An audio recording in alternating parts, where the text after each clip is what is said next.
പ്രാർത്ഥനാ ജീവിതം കുറയേണ്ട കാര്യമില്ല, കുറയാൻ പാടില്ല. അനുഗ്രഹീതമായ നിലയിൽ പ്രാർത്ഥിക്കുന്ന തലമുറകൾക്ക് വേണ്ടി പ്രാർത്ഥിക്കുന്ന ഒരു വല്യപ്പനും വല്യമ്മയും ഉണ്ടെങ്കിൽ അത് കുടുംബത്തിന്, മക്കൾക്ക് ഒരു അനുഗ്രഹമാണ്. അവരെ മുദ്രയായിരിക്കേണ്ടത്. ഒരുപക്ഷെ എല്ലാം നേടിയെടുക്കാൻ കഴിഞ്ഞു എന്ന് വരത്തില്ല, പല കാര്യങ്ങളിൽ പരാജയപ്പെട്ടു പോയെന്നിരിക്കാം, പലപ്പോഴും നമ്മൾ ആഗ്രഹിച്ചതുപോലെ ആയിത്തീർന്നെന്നും വരത്തില്ലായിരിക്കാം. എന്നാൽ ഒരു കാര്യമുണ്ട്, ഇന്നായിരിക്കുന്ന ഇടത്ത് സംതൃപ്തി അനുഭവിക്കാനായിട്ട് സാധിക്കണം. അതാ ഒരു മനുഷ്യന്റെ ജീവിതത്തെ ഏറ്റവും ഒരു തലമുറയിലേക്ക് വിശ്വാസത്തെ പരികർമ്മണം ചെയ്യുവാൻ, അത് കൈമാറ്റം ചെയ്യുവാനായിട്ടുള്ള ഒരു അടയാളമായിട്ടാണ് ഞാൻ അതിനെ കാണുന്നത്. നമ്മുടെ പൂർവ്വ മാതാപിതാക്കൾ എല്ലാം ചെയ്തത് അത്തരത്തിലാണ്. പണ്ട് നമ്മൾ പേരിടുമ്പോൾ ശ്രദ്ധിച്ചിരുന്ന ഒരു കാര്യം. ത്രിയേക ദൈവത്തിന് മഹത്വം ഉണ്ടാകട്ടെ. നമുക്ക് ഇന്ന് ഈ ഭവനത്തിൽ ഒരുമിച്ച് ദൈവത്തെ സ്തുതിപ്പാനും ദൈവത്തെ മഹത്വപ്പെടുത്തുവാൻ കർത്താവ് ഒരുക്കിയ നല്ല അവസരത്തിനായിട്ട് ദൈവത്തിന് സ്തോത്രം അർപ്പിക്കുന്നു. ഇന്ന് സഭയായി സീനിയർ സിറ്റിസൺ സൺഡേ ആയിട്ട് കൊണ്ടാടുന്ന ദിവസമാണല്ലോ. അതിനോടനുബന്ധിച്ച് നമ്മുടെ സീനിയർ സിറ്റിസൺ അംഗങ്ങളിൽ ഒരാൾ ഇന്ന് നമ്മളോട് ദൈവവചനത്തിൽ നിന്ന് സംസാരിച്ചു. ഇന്ന് വിശുദ്ധ എവൻഗേലിയനെ വായിച്ച വേദഭാഗത്ത് നിന്ന് ചില കാര്യങ്ങൾ ഒരുമിച്ച് പങ്കുവെക്കണമെന്നാണ് ആഗ്രഹിക്കുന്നത്. അതിനായിട്ട് ഇന്ന് തിരഞ്ഞെടുത്തിരിക്കുന്ന വേദഭാഗം വിശുദ്ധ ലൂക്കോസ് എഴുതിയ സുവിശേഷം 2-ാം അധ്യായം 25 മുതൽ 35 വരെയുള്ള തിരുവചനങ്ങൾ ആർക്കെങ്കിലും ഒരാൾക്ക് ശബ്ദമുയർത്തി വായിക്കാം. വിശുദ്ധ ലൂക്കോസ് എഴുതിയ സുവിശേഷം 2-ാം അധ്യായം 25 മുതൽ 35 വരെയുള്ള തിരുവചനങ്ങൾ.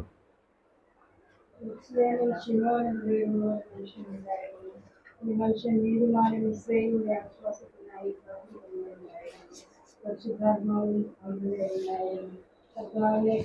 കർത്താവിന്റെ ക്രിസ്തുവിനെ കാണുന്നതിന്റെ നമ്മൾ കാണുകയുണ്ടായിരുന്ന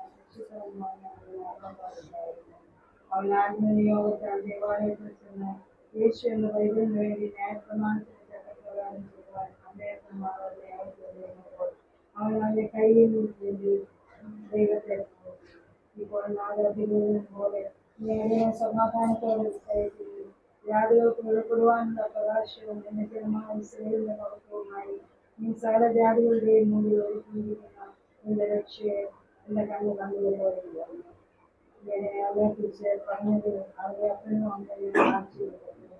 പിന്നെ ശിമോൻ അവരെ അനുഗ്രഹിച്ച് അവന്റെ അമ്മയായ മറിയോട് അവരുടെ ഹൃദയങ്ങളിലെ വിചാരം വെളിപ്പെടേണ്ടതിന് ഇസ്രായേലിൽ പലരുടെയും വീഴ്ചയും മാർക്ക് പറയുന്ന അടയാളത്തിലുമായി സ്വന്തം പ്രാണനിലൂടെയും ഒരു വാഴ്ത്തലത്തിലും പ്രാർത്ഥിക്കാം. ദൈവമായ കർത്താവേ, ഞങ്ങൾ ഒരുമിച്ച് അവിടുത്തെ സന്നിധിയിലേക്ക് അടുത്തു വരുന്നു, അനുഗ്രഹിക്കണേ. ഇന്ന് ഞങ്ങളുടെ സീനിയർ സിറ്റിസൺ അംഗങ്ങളെല്ലാം ഓർത്ത് പ്രാർത്ഥിക്കുന്നു.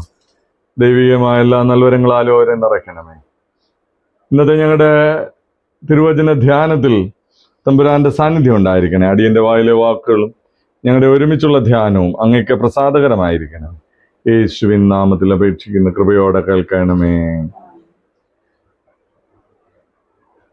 നമുക്കെല്ലാം ഒട്ടും ആഗ്രഹമില്ലാത്ത ഒരു കാര്യമാണ് പ്രായമായി പോകണം എന്നത്. എല്ലാവരുടെയും ആഗ്രഹം ചെറുപ്പമായിരിക്കുക എന്നതാണ്.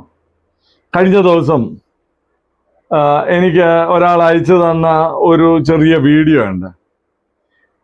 അത് ഒരു കുഞ്ഞിനോട് അമ്മ പറയുന്ന ഒരു കാര്യമാണ്. ഞാൻ നിന്നെ ചുമന്ന് നൊന്ത് പ്രസവിച്ചതാണ് എന്ന് പറയുമ്പോൾ ആ കുഞ്ഞിൻ്റെ ചില ചോദ്യങ്ങളുണ്ട്. അമ്മ എന്തോ വിഷമിച്ചെന്നാ പറയുന്നത്. അതിനകത്ത് ആ കുട്ടി പറയുന്നത് പോലെ വളരെ രസകരമായി പറയാൻ അറിയത്തില്ലെങ്കിലും അതിൻ്റെ ജിസ്റ്റ് ഞാൻ പറയാം.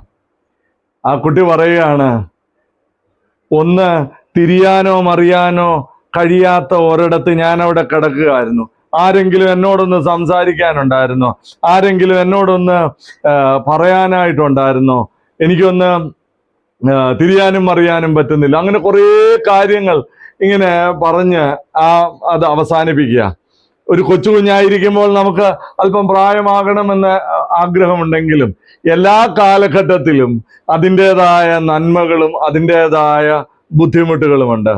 കൊച്ചു കുഞ്ഞായിരിക്കുമ്പോൾ നമ്മൾ വിചാരിക്കും കുറെ കൂടെ പ്രായമാകുമ്പോൾ എല്ലാം വളരെ സുന്ദരമാകുമെന്ന്. അപ്പോൾ കുറെ പ്രായമായി വരുമ്പോഴാണ് ജീവിതത്തിന്റെ ബാധ്യതകളും പ്രയാസങ്ങളും ബുദ്ധിമുട്ടുകളും ഒക്കെ മനസ്സിലാകുന്നത്. അപ്പൊ തോന്നും ബാല്യമായിരുന്നു നല്ലതെന്ന്. അപ്പൊ കുറെ കൂടെ പ്രായമാകുമ്പോൾ വലിയ ബുദ്ധിമുട്ടാണ് എന്നൊക്കെ ഓർക്കും. എന്നാൽ ഞാൻ പറയാൻ ശ്രമിച്ചത്, എല്ലാ പ്രായത്തിനും അതിൻ്റെതായ ബുദ്ധിമുട്ടുകളുണ്ട്. എന്നാൽ അതാത് കാലഘട്ടത്തെ ഗ്രേസ്ഫുൾ ആയിട്ട് ജീവിക്കുന്നവർക്കാണ് ജീവിതം ഏറ്റവും ധന്യമായിട്ട് അനുഭവിക്കാനായിട്ട് സാധിക്കുന്നത്. അങ്ങനെയുള്ള വാർദ്ധക്യത്തിലെത്തിയ ഒരു മനുഷ്യനെ കുറിച്ചാണ് ഇന്നത്തെ നമ്മുടെ ധ്യാനത്തിനെ വിഷയീഭവിപ്പിക്കുന്നത്. അയാളുടെ പേരാണ് ശീമോൻ.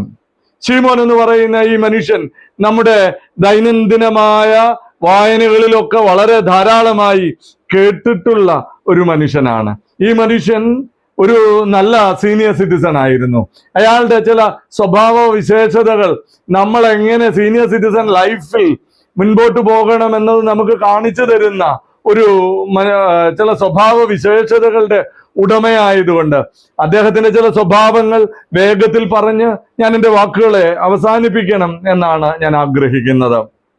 ഒന്ന്, വിശ്വാസം തലമുറകളിലേക്ക് കൈമാറ്റം ചെയ്ത ഒരു മനുഷ്യനാണ്. Passing on faith to the next generation.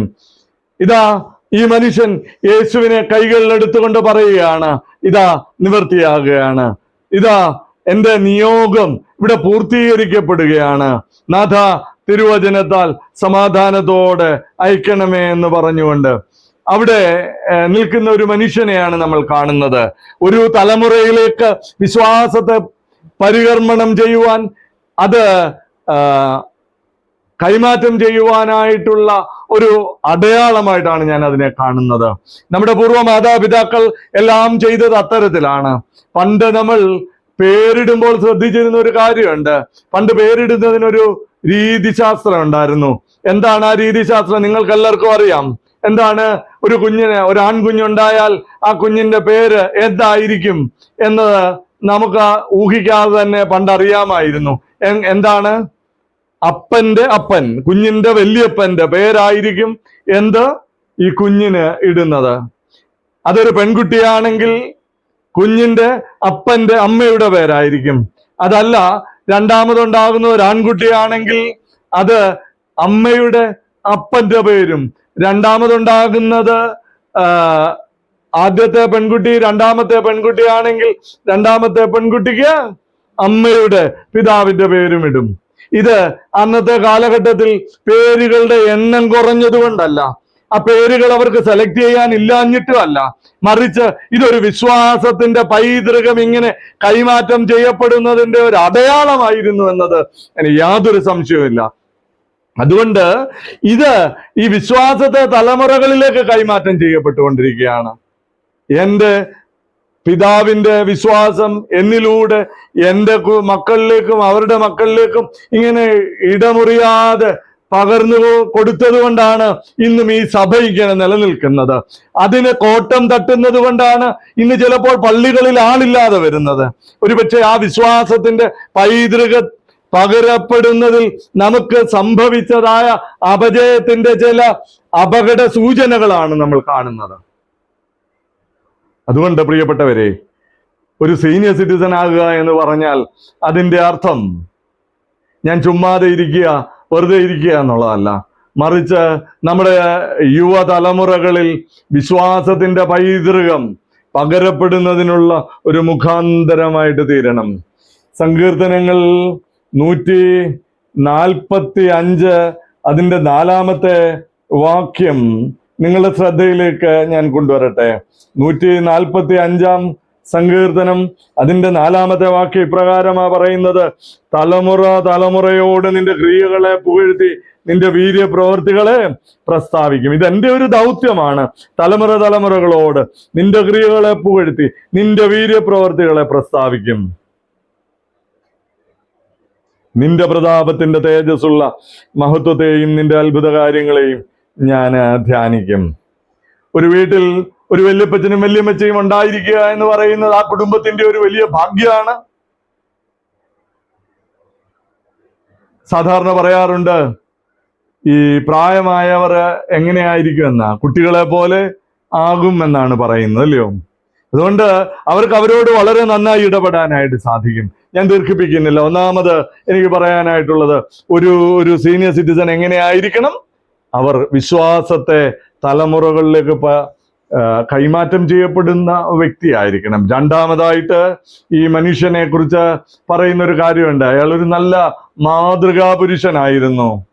Living as model of wisdom and integrity. എല്ലാ തരത്തിലും നല്ല മാതൃക, ലൈഫില് എല്ലാ അർത്ഥത്തിലും ആ മനുഷ്യൻ ഒരു മോഡലായിരുന്നു. അദ്ദേഹത്തെ പറ്റി ആദ്യം പറയുന്നത് ഇങ്ങനെയാണ്. ഇവിടെ ഇങ്ങനെ ഒരു ശീമോൻ എന്ന് പറയുന്ന ഒരു മനുഷ്യനുണ്ടായിരുന്നു. അയാൾ വെറും മനുഷ്യനല്ല. അയാൾ എങ്ങനെയുള്ള ആളായിരുന്നു? അയാൾ നീതിമാനായിരുന്നു. ഇസ്രായേലിന്റെ ആശ്വാസത്തിനായി നോക്കിപ്പാർക്കുന്നവനായിരുന്നു. കൂടാതെ എന്തുണ്ടായിരുന്നു അയാളിൽ പരിശുദ്ധാത്മാവ് ഉണ്ടായിരുന്നു. ദൈവത്തിന്റെ ആത്മാവിൽ നിറയപ്പെട്ട ഒരു മനുഷ്യൻ, നീതിമാനായ ഒരു മനുഷ്യൻ, വിശ്വസ്തനായ ഒരു മനുഷ്യൻ, ദൈവസന്നിധിയിൽ മാതൃകയോടെ ജീവിച്ച ഒരു മനുഷ്യൻ ഇതാ ഇവിടെ ഉണ്ട് എന്നത് ചില വാക്കുകളിൽ അവിടെ കോറിയിടുകയാണ്. നല്ലൊരു മനുഷ്യൻ ജീവിച്ചിരുന്നു.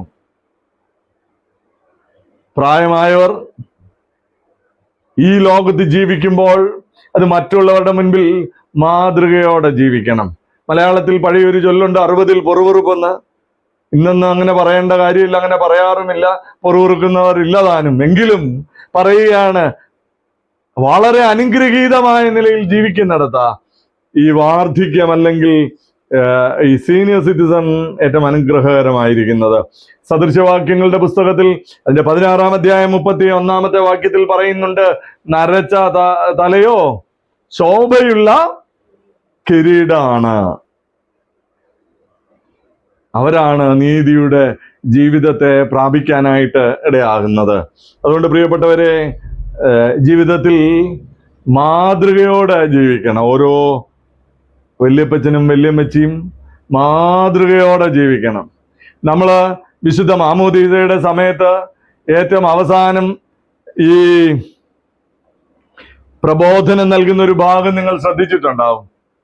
എന്താ പറയുന്ന? പട്ടക്കാരൻ, അന്നത്തെ കാർമികൻ പറയും, ഈ കുഞ്ഞിനെ നിങ്ങളുടെ കയ്യിലേക്ക് വിട്ടുതരികയാണ്. എന്താ ചെയ്യേണ്ടത്? നിങ്ങൾ അവർക്ക് എല്ലാ കാര്യത്തിലും മാതൃകയുള്ളവരായിരിക്കണം. അവർക്ക് എല്ലാ കാര്യത്തിലും നിങ്ങൾ മാതൃകയുള്ളവരായിരിക്കണം. അവരോട് ഒരുമിച്ച് പ്രാർത്ഥിക്കണം. ഇങ്ങനെ ഒത്തിരി കാര്യങ്ങൾ അവിടെ പറയുന്നത്, എല്ലാം പറയാൻ സമയമില്ലല്ലോ. അതുകൊണ്ട് മാതൃകയോടെ ജീവിക്കാനായിട്ട് സാധിക്കണം. പ്രിയപ്പെട്ടവരെ, നമ്മുടെ സീനിയർ സിറ്റിസൺ ലൈഫ് എന്ന് പറയുന്നത് വളരെ മാതൃകയുള്ള ജീവിതമായിരിക്കണം. മൂന്നാമതായിട്ട് ഈ മനുഷ്യൻ നമുക്ക് കാണിച്ചു തരുന്ന മാതൃക എന്താണെന്നറിയാമോ? ഒരു സീനിയർ സിറ്റിസൺ എന്ന് പറയുന്നത് പ്രാർത്ഥനാനിരതമായ ജീവിതം നയിക്കുന്നയാളായിരിക്കണം.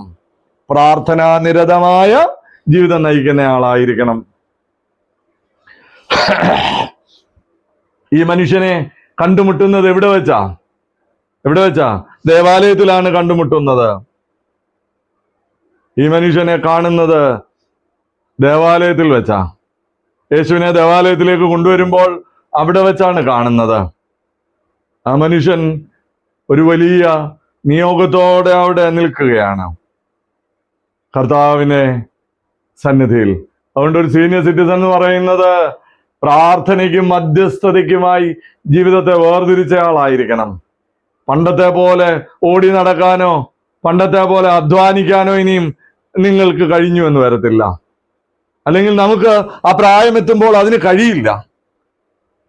പണ്ട് ഒരു വലിയ പ്രദേശം കളച്ചു മറിക്കുന്നതിന് കുഴപ്പമില്ല, വലിയ ദൂരങ്ങൾ യാത്ര ചെയ്യുന്നതിന് കുഴപ്പമില്ല. എന്നാൽ ഇന്ന് പ്രായമായി എല്ലായിടത്തും പോകാൻ കഴിയില്ല, ഒരിടത്ത് അടങ്ങിയിരിക്കുകയാണ്. എന്നാൽ പറയട്ടെ, അവിടെ അടങ്ങിയിരിക്കുമ്പോഴും ഈ തലമുറയ്ക്ക് വേണ്ടി പ്രാർത്ഥിക്കാൻ, മധ്യസ്ഥത അണയ്ക്കാനായിട്ട്, ഇവർക്കൊരു നല്ല മെന്ററായിരിക്കാൻ, ഇവരുടെ മുൻപിൽ അനുഗ്രഹീതമായ നല്ല ജീവിതം നയിപ്പാനായിട്ട് സാധിക്കും. അതുകൊണ്ട് നമ്മുടെ ഫിസിക്കൽ സ്ട്രെങ്ത് കുറഞ്ഞു പോയാലും എന്തു കുറയത്തില്ല?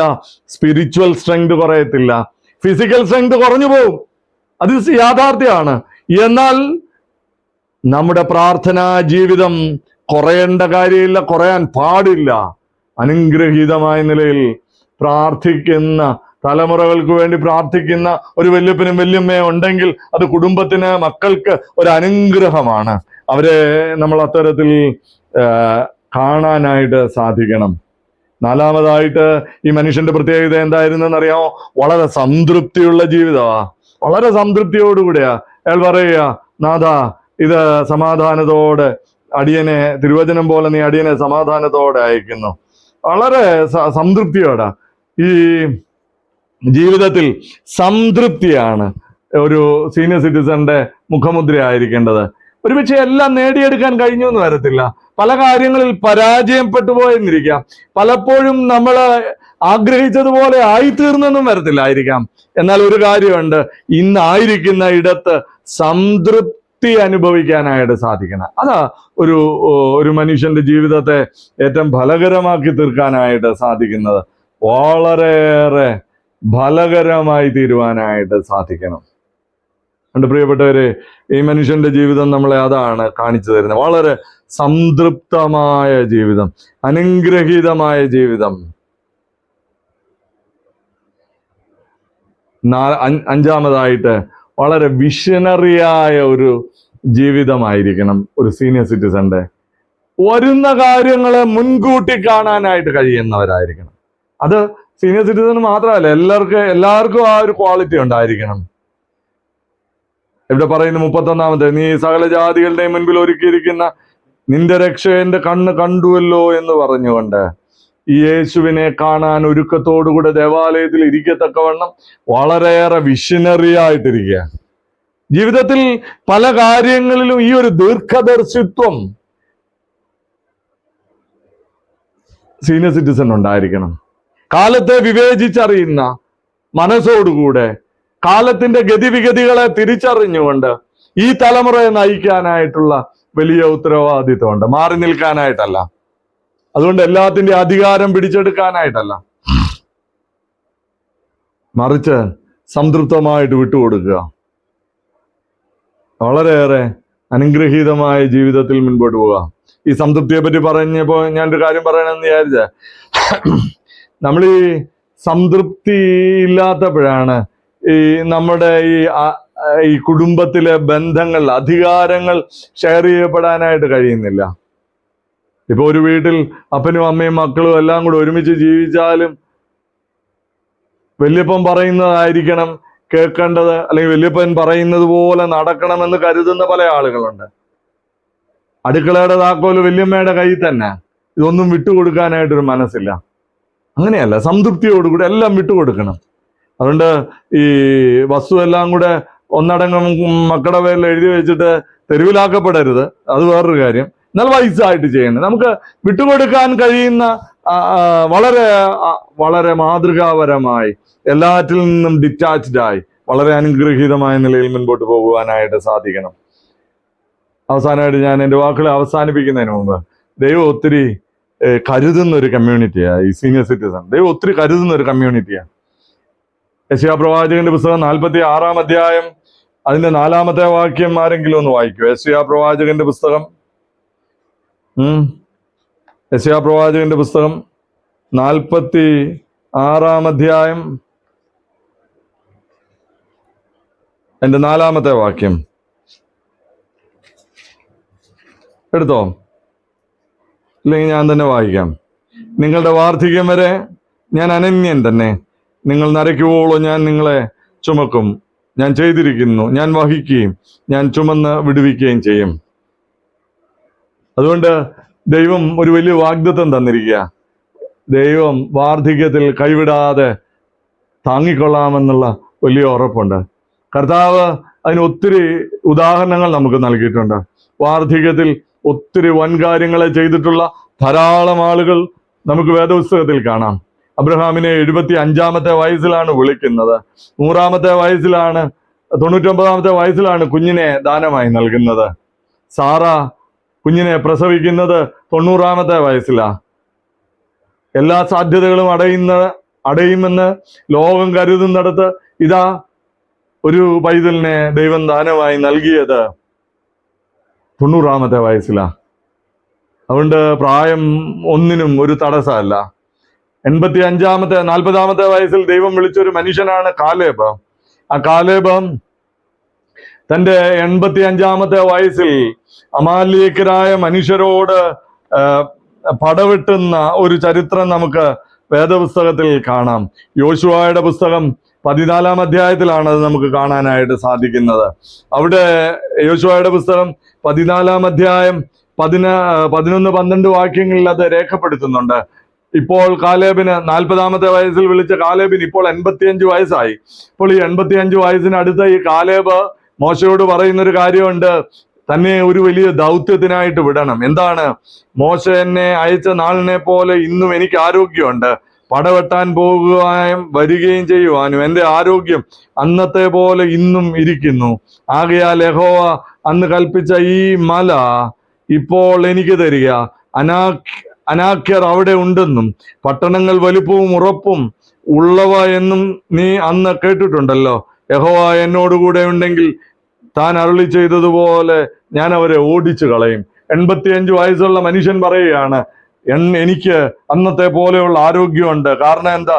യഹോവ എന്നോട് കൂടെ ഉണ്ട് എന്നതാണ് ഒരു വലിയ ബോധ്യം. ഞാൻ പലപ്പോഴും പറയുന്നൊരു കാര്യമുണ്ട്, നമ്മള് ഈ പ്രായം എത്തുന്നതിന് മുമ്പ് തന്നെ അങ്ങ് പ്രായം അഭിനയിക്കുകയോ അല്ലെങ്കിൽ അങ്ങനെ ആയിത്തീരുകയോ ചെയ്യുന്നവരാണ്. പ്രായം എന്ന് പറയുന്നത് ഒരു ജസ്റ്റ് ഒരു നമ്പർ മാത്രമാണെന്ന് പലപ്പോഴും പറയാറുണ്ടല്ലോ. പല ആളുകളും 40 വയസ്സ് എത്തുമ്പോഴേ 60 വയസ്സിന്റെ ക്ഷീണവും 60 വയസ്സിന്റെ ഒരു രീതിയാണ് വർത്തമാനത്തിലും നടപ്പിലും എല്ലാം.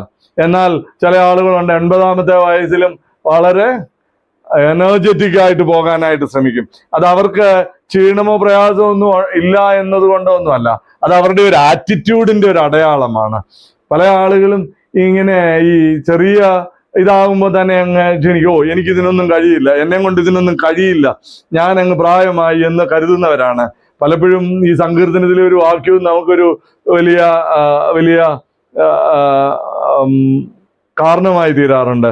70 പലപ്പോഴും എന്നെ പല ആളുകളും 70 വയസ്സ് കഴിയുമ്പം പറയാ, എങ്ങനെയുണ്ട് ആരോഗ്യമോ? അച്ഛാ ഇപ്പം ഗ്രേസ് പീരീഡിലാന്നാ പറയുന്നത്. എന്തുവാ, ഞാൻ 70-ാമത്തെ വയസ്സിൽ മരിച്ചു പോകേണ്ടതായിരുന്നു, ഇപ്പൊ അങ്ങനെ ദൈവത്തിന്റെ കൃപ കൊണ്ട് ജീവിക്കുന്നെന്ന്. അങ്ങനെയൊന്നും അല്ല. ഇത് എഴുതിയ മോശ എത്രാമത്തെ വയസ്സിലാണ് മരിക്കുന്നത്? 120-ാമത്തെ വയസ്സിലാ. ദൈവം നല്ല ആയുസ് തരാനായിട്ട് തന്നെയാണ് നമ്മളെ കുറിച്ചൊക്കെ ആഗ്രഹിക്കുന്നത്. അതുകൊണ്ട് നമ്മളിങ്ങനെ നേരത്തെ ഒന്നും മരിച്ചു പോകേണ്ടവരല്ല. നമ്മളിങ്ങനെ നേരത്തെ അയ്യോ ഞാനിങ്ങനെ 80 വയസ്സ് വരെയൊക്കെ ഉള്ളൂ എന്ന് നമ്മൾ തന്നെ പറഞ്ഞാൽ കർത്താവിന് പോലും ഒന്നും ചെയ്യാൻ പറ്റത്തില്ല. നമുക്ക് ഒത്തിരി കാര്യങ്ങൾ ചെയ്യാനായിട്ട് സാധിക്കും. ഇന്ന് നമ്മളെ ഭരിക്കുന്ന തിയോഡോഷ്യസ് തിരുമേനിക്ക് 76-77 വയസ്സുണ്ട്. ഇന്ന് നമ്മളെ ഭരിക്കുന്ന കേരള മുഖ്യമന്ത്രിക്കുണ്ട് 80-നടുത്ത പ്രായം. ഇന്ന് നമ്മളെ ഭരിക്കുന്ന മോദിക്കുണ്ട് 76-77 വയസ്സ്. ഇപ്പോ ലോകത്തെ നിയന്ത്രിക്കുന്ന പ്രധാനപ്പെട്ട ആളുകൾക്കെല്ലാം 75 വയസ്സിന് മുകളിൽ പ്രായമുള്ളവരാണ്.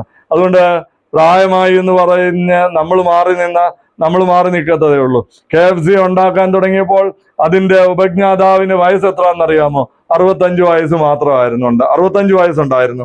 എന്നാൽ അയ്യോ എനിക്ക് 65 വയസ്സായി, ഇനി എനിക്കൊന്നും ചെയ്യാനായിട്ട് കഴിയത്തില്ലെന്ന് പറഞ്ഞിരുന്നെങ്കിൽ ഇന്ന് തിരുവല്ലയിൽ ഒരു KFC ബോർഡ് ഉണ്ടാകത്തില്ലായിരുന്നു. അതുകൊണ്ട് നമുക്ക് ഒത്തിരി സാധ്യതയുണ്ട്. നമ്മളെല്ലാവരും ഇങ്ങനെ പോകല്ലേ. നമുക്ക് ഒത്തിരി കാര്യങ്ങൾ ഈ പ്രായമാവുമ്പോഴും ചെയ്യാനായിട്ടുണ്ട് എന്ന വലിയ ബോധ്യം, നമുക്ക് ചില കാര്യങ്ങളൊക്കെ ചെയ്യാനുണ്ടെന്നുള്ള വലിയ ചിന്തയാണ് നമ്മളെ കൂടുതൽ ഭരിക്കേണ്ടത്. അതുകൊണ്ട് ഞാൻ എൻ്റെ വാക്കുകളെ അവസാനിപ്പിക്കട്ടെ. ശിമയോനെ പോലെ അനുഗ്രഹീതമായ നല്ല ജീവിതം നയിപ്പാൻ ദൈവം നമ്മളെ ഓരോരുത്തരെയും സഹായിക്കട്ടെ എന്ന് പ്രാർത്ഥിക്കുന്നു. ദൈവത്തിന്റെ പരിശുദ്ധാത്മാവ് നമ്മളെ അതിന് വഴി നടത്തുമാറാകട്ടെ.